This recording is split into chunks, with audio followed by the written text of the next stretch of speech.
Asia কাপে আজকে নবম ম্যাচে গ্রুপ বি থেকে বাংলাদেশ বনাম আফগানিস্তান মুখোমুখি হবে। এই ম্যাচ বাংলাদেশের জন্য খুবই ভাইটাল একটা match, do or die. Bangladesh যে বড় স্বপ্ন নিয়ে এশিয়া কাপ খেলতে গিয়েছে যে তারা চ্যাম্পিয়ন হবে, চ্যাম্পিয়ন হতে হলে আগে সুপার ফোরে যেতে হবে।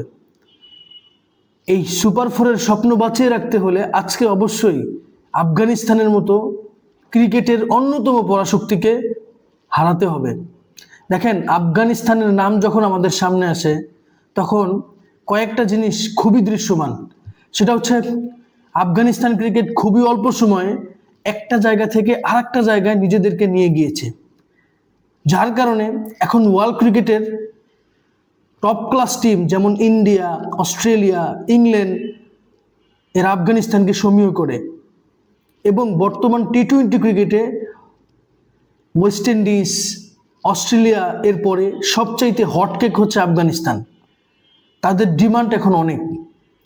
ওয়ার্ল্ডের সব টি-20 ফ্র্যাঞ্চাইজিতে আফগানিস্তানের প্লেয়ারদের অগ্রাধিকার থাকে অন্যরকম। এটা এমনি এমনি হয় নাই, কারণ আফগানিস্তানে তো সচিন টেন্ডুলকার, বিরাট কোহলি, কুমার সাঙ্গাকারা, মাহেলা জয়বর্ধন, এভি ডিভিলিয়ার্স এরকম বড় বড় তারকা তো নাই। তাদের আদর্শ হচ্ছে মোহাম্মদ নাবি, রাশিদ খান, যাদের হাত ধরে আফগানিস্তান ক্রিকেট আজকে এত দূর এসেছে। তাদেরকে ফলো করেই ওয়ার্ল্ড ক্রিকেটে নতুন নতুন কিছু প্রতিভার আগমন ঘটছে, যেমন সিদ্দিকুল্লাহ আতাল, আল্লাহ গাজানফার, পারভেজ রাসুলি। এই সমস্ত প্লেয়াররা আফগানিস্তানের খুবই ট্যালেন্টেড প্লেয়ার। আফগানিস্তান ক্রিকেটের যে শুধু উন্নতি হয়েছে এটা বললে চলবে না, বরং আফগানিস্তান ক্রিকেট তারা তাদের সামর্থ্য প্রমাণ করেছে। ইভেন খুব শীঘ্রই তারা বড় কোনো টুর্নামেন্ট জিততে চলেছে, সেটা এশিয়া কাপ হতে পারে, ওয়ার্ল্ড কাপ হতে পারে। কেননা আফগানিস্তান বড় বড় টুর্নামেন্টে তারা তাদের ভূমিকা, তাদের প্রভাব বিস্তার করছে।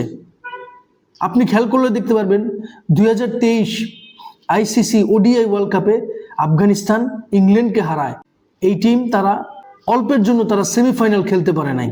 পরবর্তীতে 2024 টি-20 ওয়ার্ল্ড কাপে তারা টি-20 ফরম্যাটে অস্ট্রেলিয়াকে বিশ্বকাপের মঞ্চে হারায় এবং তারা সেমিফাইনাল খেলে। 2025 চ্যাম্পিয়ন্স ট্রফিতে এই আফগানিস্তান তারা ইংল্যান্ডকে হারায়। অতএব আফগানিস্তান ক্রিকেট দিন দিন উন্নতির দিকেই যাচ্ছে।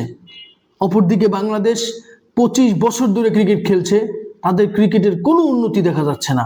2003 সালে আশরাফুল্লাহ যখন খেলতো তখন 3 বলে 3 উইকেট চলে যেত।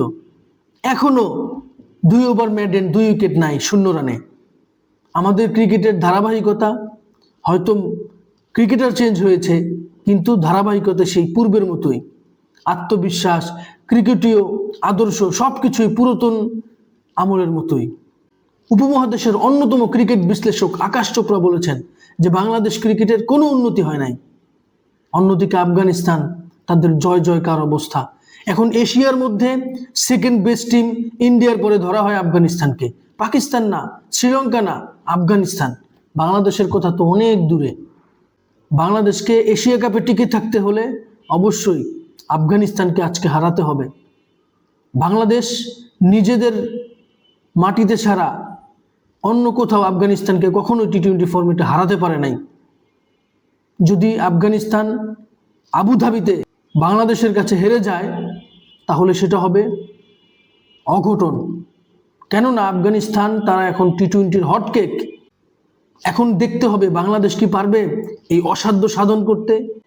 বাংলাদেশ কি পারবে প্রবাসী ভাইদের রক্ত ঘাম করা অর্থ উপার্জনের টাকা দিয়ে তারা যে ম্যাচ দেখতে আসে তাদেরকে কি সামান্য আনন্দ দিতে পারবে বাংলাদেশ টিম?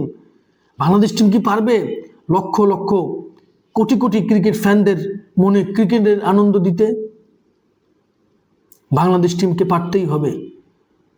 যদি না পারে তাহলে সেই বরাবরের মতোই ক্রিকেট ফ্যানরা আশাহত হবে। আজকে বাংলাদেশ বনাম আফগানিস্তান ম্যাচ, এটা প্রতিশোধের মঞ্চ, এটা জবাব দেওয়ার মঞ্চ, এটা দেখিয়ে দেওয়ার মঞ্চ। জোনাথন ট্রট, গুলবাদিন নায়েব তারা 2024 টি-20-তে বাংলাদেশকে যেভাবে জেতা ম্যাচ বাংলাদেশকে হারিয়েছিল, ড্রামা করেছিল, সেই প্রতিদান আজকে বাংলাদেশ দিবে। গুলবাদিন নায়েবকে কোনো ছাড় নাই। জনাথন ট্রটের সামনে তার দলকে বাংলাদেশ যদি হারাতে পারে, তাহলেই বুঝতে পারবো যে না, বাংলাদেশ তাদের ভিতরে সেই জেদ, সেই রাগ, প্রতিশোধ নেওয়ার সে মন মানসিকতা আছে। বাংলাদেশ বলে আমাদের প্রেশার নাই, প্রেশার নাই। তাহলে আমরা শ্রীলঙ্কার সাথে এত বাজেভাবে কেন হারলাম?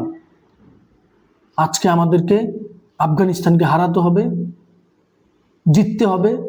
হ্যাঁ, তাওহিদ হৃদয়ের পরিবর্তে নুরুল হাসান সোহান আসতে পারে, শেখ মেহেদির পরিবর্তে সাইফ হাসান দলে আসতে পারে, কিছু চেঞ্জ হতে পারে।